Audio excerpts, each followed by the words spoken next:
اعوذ باللہ من الشیطان الرجیم بسم اللہ الرحمن الرحیم الحمد للہ رب العالمین الرحمن الرحیم مالک یوم الدین إياك نعبد وإياك نستعين اهدنا الصراط المستقيم صراط الذين أنعمت عليهم غير المغضوب عليهم ولا الضالين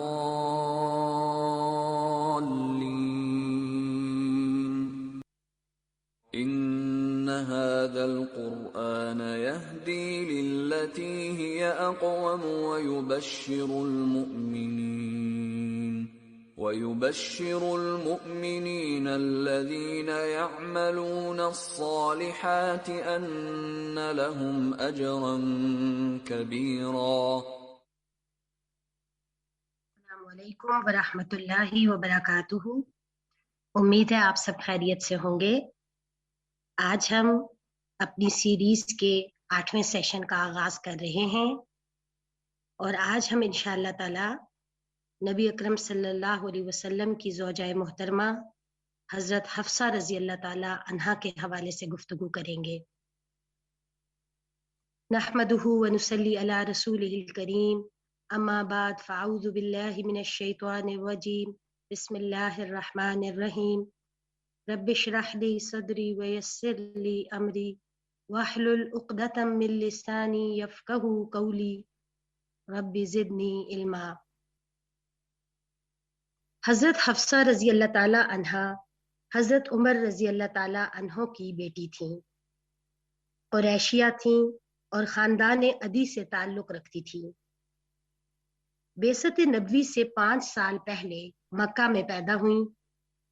ان کی والدہ حضرت زینب بنت مظعون جو حضرت عثمان بن مظعون، عبداللہ بن مظعون اور قدامہ بن مظعون رضی اللہ عنہم کی بہن تھی.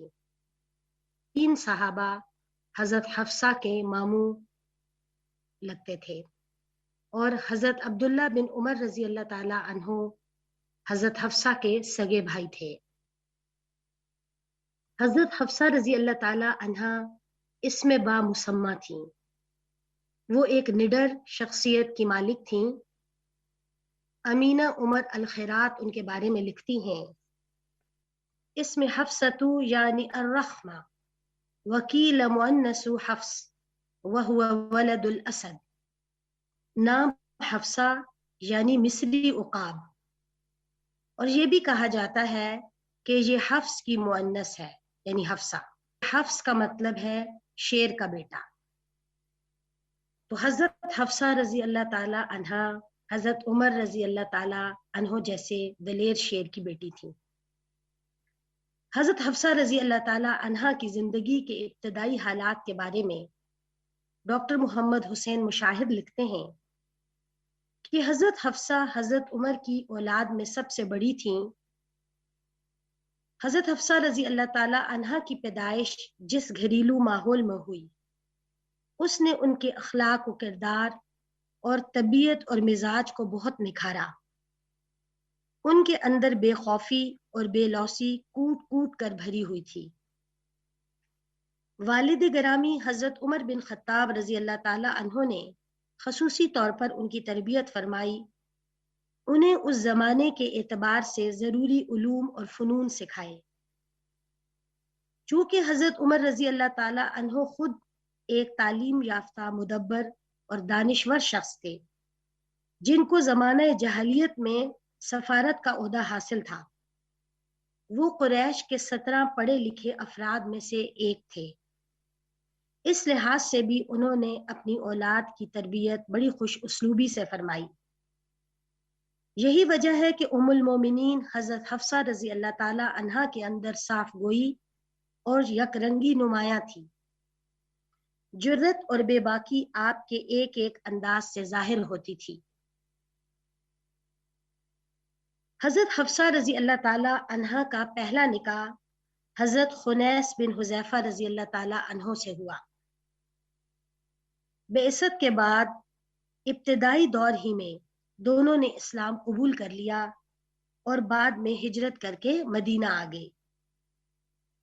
مدینہ میں جنگ احد کے دوران حضرت خنیس زخمی ہوئے اور جانبر نہ ہو سکے اور ان کی وفات ہو گئی۔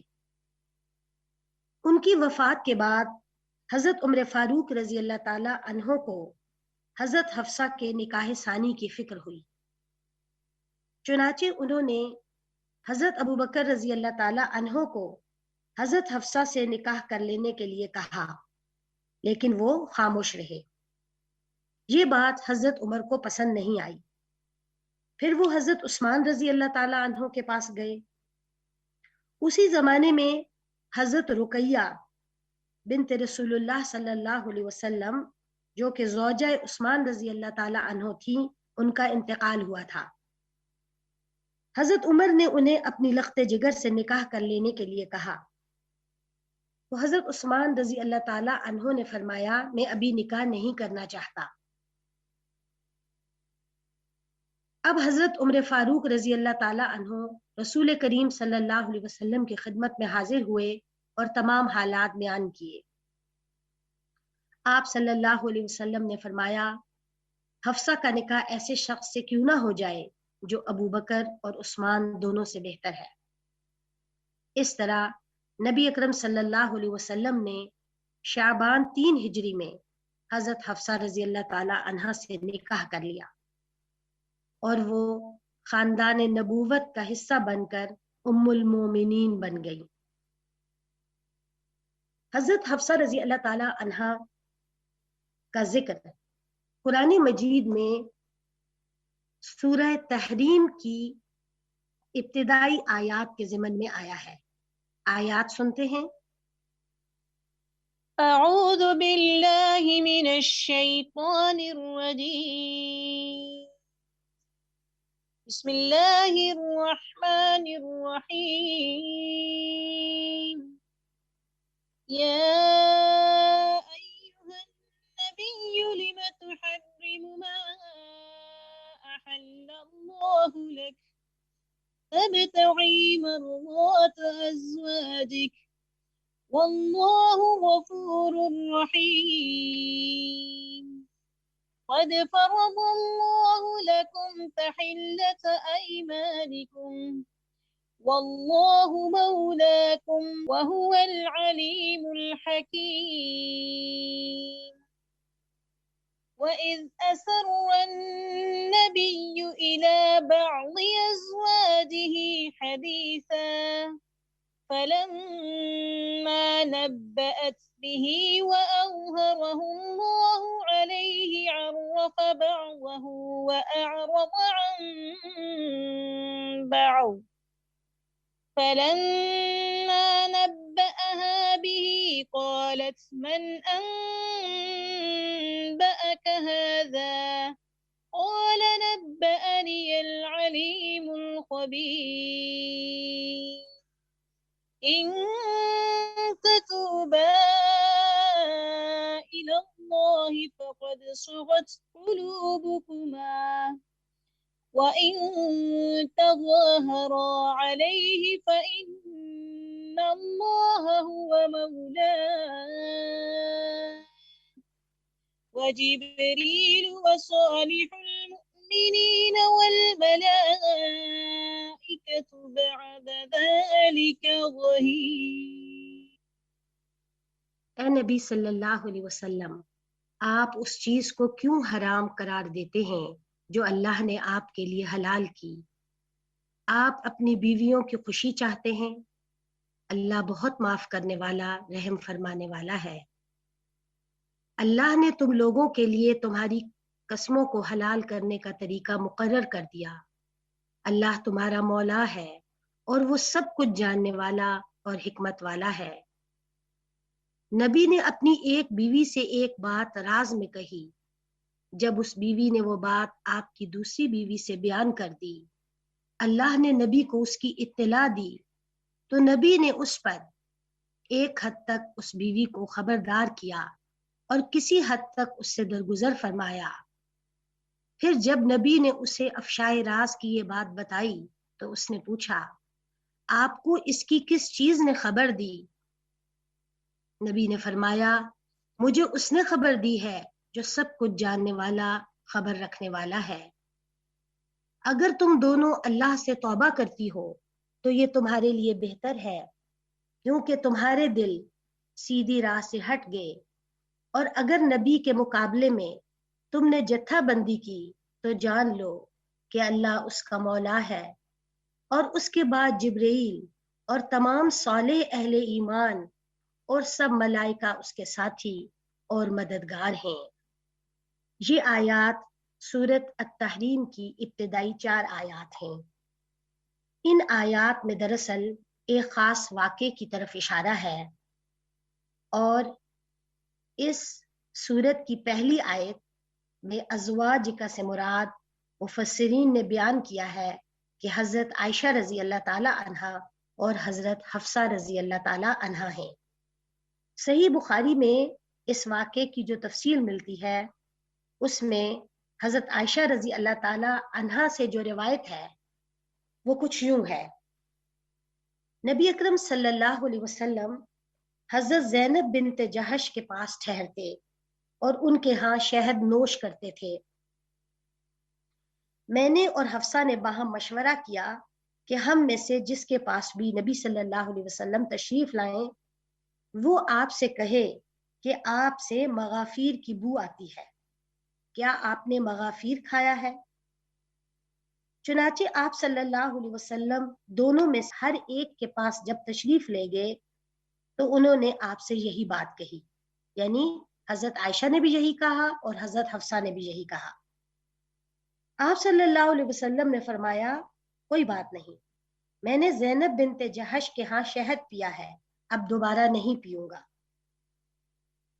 اس پر یہ آیت نازل ہوئی۔ اس حوالے سے بعض دیگر روایات بھی احادیث کی کتب میں بیان ہوئی ہیں اور مفسرین نے انہیں نقل کیا ہے۔ ان میں سے ایک روایت نبی اکرم صلی اللہ علیہ وسلم کی لونڈی ماریہ قبطیہ کے حوالے سے بھی ہے کہ یہ آیت ان کے حوالے سے نازل ہوئی تھی جب آپ نے کسی وجہ سے ان سے فائدہ اٹھانے کو، تمتع کرنے کو اپنے لیے حرام قرار دے دیا۔ بہرحال واقعہ کوئی بھی ہو، معلوم یہ ہوتا ہے کہ نبی اکرم صلی اللہ علیہ وسلم کی بعض ازواج جو تھیں وہ اس واقعے میں شامل تھیں، اور ان کی خوشنودی کی خاطر، ان کی رضامندی کے لیے، ان کی ناراضگی سے بچنے کے لیے نبی صلی اللہ علیہ وسلم نے بعض اس چیز کو اپنے لیے حرام کیا جسے اللہ تعالیٰ نے آپ کے لیے حلال کیا تھا۔ تو اس پر ان آیات میں ایک طرح سے تنبیہ نازل ہوئی۔ مولانا شبیر احمد عثمانی مفسر قرآن ہیں، وہ اس حوالے سے بیان کرتے ہیں، حلال کو اپنے اوپر حرام کرنے کا مطلب یہ ہے کہ اس چیز کو عقیدتاً حلال اور مباح سمجھتے ہوئے عہد کر لیا کہ آئندہ اس کو استعمال نہ کروں گا۔ ایسا کرنا اگر کسی مصلحت صحیحہ کی بنا پر ہو تو شرعاً جائز ہے۔ مصلحت صحیحہ یعنی کہ ضرورت ہے، مثلا کوئی شخص کسی ایسی بیماری میں مبتلا ہوتا ہے کہ وہ ایک حلال چیز کو استعمال نہیں کر سکتا، تو یہ ایک شرعی مصلحت ہے۔ لیکن اگر ایسا کوئی سبب موجود نہ ہو اور کوئی بھی فرد اللہ تعالیٰ کی حلال کردہ کسی چیز کو اپنے لیے قطعی طور پر حرام کر لے تو ایسا کرنا جائز نہیں ہے۔ پھر وہ لکھتے ہیں، حضور صلی اللہ علیہ وسلم کی شان رفیع کے مناسب نہ تھا کہ بعض ازواج کی خوشنودی کے لیے اس طرح کا اسوہ قائم کرے جو آئندہ امت کے حق میں تنگی کا موجب ہو۔ اس لیے اللہ تعالیٰ نے متنبہ فرما دیا کہ ازواج کے ساتھ بے شک خوش اخلاقی برتنے کی ضرورت ہے، مگر اس حد تک ضرورت نہیں کہ ان کی وجہ سے ایک حلال چیز کو اپنے اوپر حرام کر کے تکلیف اٹھائیں۔ تو یہ ایک بڑی ہی اہم بات ہے جو سورۃ التحریم کی ان آیات کی روشنی میں ہم سب کو سمجھنے کی ضرورت ہے۔ اللہ تعالیٰ نے نبی صلی اللہ علیہ وسلم کو تنبیہ بھی کر دی اور آپ کو معاف بھی کر دیا، کیونکہ آیت کے آخر میں اسی بات کا ذکر کیا گیا کہ اللہ سبحانہ و تعالی غفور الرحیم ہے، اور ساتھ یہ بھی گائیڈنس دی گئی کہ اگر کوئی شخص ایسے کسی معاملے میں کوئی سخت قسم کھا لے یا پکا ارادہ کر لے تو اسے اس قسم کا کفارہ دینا ہوگا، اس قسم پر عمل نہیں کیا جائے گا کیونکہ وہ قسم درست نہیں تھی۔ اللہ تعالیٰ نے آپ صلی اللہ علیہ وسلم کو معاف فرما دیا، البتہ یہ واضح کر دیا گیا کہ آپ کی یہ شان نہیں ہے کہ آپ اپنی بیویوں کی خاطر اللہ کی حلال کردہ چیز کو حرام قرار دیں، اور ساتھ یہ بھی بتایا کہ وہ تمہارا مولا ہے، جس میں یہ کھلا اشارہ ہے کہ نبی صلی اللہ علیہ وسلم شریعت کے حوالے سے خود مختار نہیں ہیں کہ جو آپ کی خواہش ہو آپ اسے حرام کر لیں یا جو آپ کی خواہش ہو آپ اسے حلال کر لیں، بلکہ آپ کا اور سب کا مولا اللہ ہے اور تمام اختیارات اسی کے پاس ہیں۔ اب اگر ہم اس پر غور کریں تو سوچنے کی بات یہ ہے کہ اگر اللہ کے نبی صلی اللہ علیہ وسلم کو یہ اختیار نہیں دیا گیا تو کسی اور کو کیسے دیا جا سکتا ہے؟ ان آیات میں جہاں خواتین کے لیے بہت سے اسباق ہیں، سیکھنے کی چیزیں ہیں، وہیں مرد حضرات کے لیے بھی خاص سیکھنے کی بات ہے، اور وہ یہ ہے کہ وہ اپنی بیویوں کی خوشنودی کے لیے وہ کام نہ کریں جو اللہ نے جائز نہیں کیے۔ عمومی طور پر مردوں میں یہ کمزوری دیکھنے میں آتی ہے کہ وہ بعض اوقات اپنی بیویوں کی باتوں میں آ کر بہت سے ایسے کاموں کا ارتکاب کر بیٹھتے ہیں جو صریحاً اللہ کی نافرمانی کے کام ہیں، مثلا والدین کے ساتھ برا سلوک کرنا، ماؤں کی نافرمانی کرنا، بہن بھائیوں سے قطع تعلقی کر لینا، رشتہ داروں سے منہ موڑ لینا، بیویوں کی ضروریات پوری کرنے کے لیے حرام کمانے لگ جانا، وغیرہ وغیرہ۔ تو شریعت جہاں ایک طرف بیویوں کے ساتھ حسن سلوک کا حکم دیتی ہے، ان کے ساتھ اچھے طریقے سے زندگی بسر کرنے کا حکم دیتی ہے، ان کے ساتھ گھریلو زندگی میں بہترین اخلاق کا مظاہرہ کرنے کا حکم دیتی ہے، اور ایسے شخص کو بہترین قرار دیتی ہے جو اپنے گھر والوں کے ساتھ اچھا ہے، وہیں انہیں اس بات سے روکتی بھی ہے کہ وہ بیویوں کی خوشنودی کی خاطر اللہ تعالیٰ کی حلال کردہ چیزوں کو حرام نہ کریں، اللہ تعالیٰ نے جن کاموں کا حکم دیا ہے اس میں اس کی نافرمانی نہ کریں، اس سے اپنے آپ کو بچائیں۔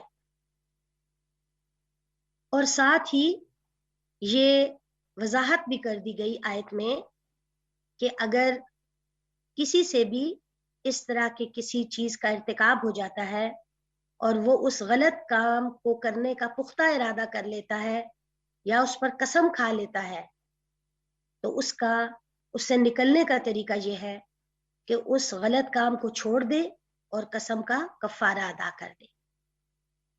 قسم کے کفارے کے حوالے سے قرآن مجید میں دیگر جگہوں پر بھی ہماری رہنمائی کی گئی ہے، جیسے سورۃ البقرہ سے پتہ چلتا ہے کہ وہ قسمیں جو لغو ہیں یعنی بلا ارادہ کھائی جاتی ہیں، کوئی نیت نہیں ہوتی، ان پر کوئی مواخذہ نہیں ہے، لیکن ایسی قسمیں کھانا پسندیدہ نہیں ہے، یعنی بات بے بات عادت ہونا اور قسم کھانا،